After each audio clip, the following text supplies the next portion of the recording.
एगो बात बताई हमरा के, सच सच बताए, मुड़ी पे कसम खा के। हाँ बोल, मुड़ी पात रखल दहेजावा में 4 लाख 5 लाख लेवे नी, उहे पैसा हमनी के खियावे नी। कौन कहता? हमनी के पलंग पटिया फ्रिज फराज सब तो हमनी के नजरे से आवेला। तू का हम लेके जाए एने से? एगो रउआ आवे नी सिंदूर आ मांगवा टिकट जीवन बिना लव जी जबले जियल जबले ठीक। हाँ तो मर्द मेरा रुकू है, एगो चीना है, काहे भूखले बाड़े, जिए नहीं देबे। हमनी के पैसा रउआ लोग खियावे नी। आ कैसन तोर पैसा? हमनी के पैसा रउआ लोग खियावे नी लोग, आ लास्ट में कहीं नहीं लोग है हमार कमीनी खाता रे। हमनियों के घर से शादी करले में खर्च होला, ऐसन बात नहीं बा। कमा कमा के गाँव फटल बा। करे 4-5 लाख दहेज नहीं दे देला, कितना छपटिया तब सारा हुआ भी 4-5 लाख कम बा। ओ ना बहुत कम बा, हम जोड़ाई।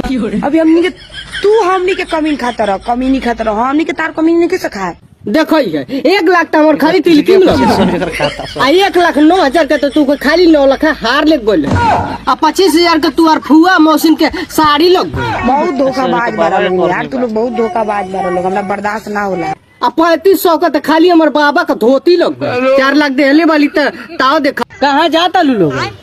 हम लोग घर जा रहे हैं। तू जाती अरू? हम नहीं जा रहे हैं, जा रहे हैं। हम जा रहे हैं। अच्छा तुम जा रहे हैं, कहाँ जा रहे हैं? घर जा रहे हैं। अच्छा घर जा रहे हैं, तब चलेंगे तब ठीक है। तब मेरा बहन जा रहे हैं, आप भी भर देख लीजिए। हाँ जी भर देखे लीजिए। अब मुलाकात नहीं हो गया? मुलाकात होगा, कब मिलेंगे? मिलेंगे, जरूर मिलेंगे। कहाँ से रुपया चालू हो गया, आप धान रोपे आएंगे तो हम बेली पानी लेके आएंगे। सारे तोर बारो इतना खराब लागत, कहा नहीं कटाए न होते?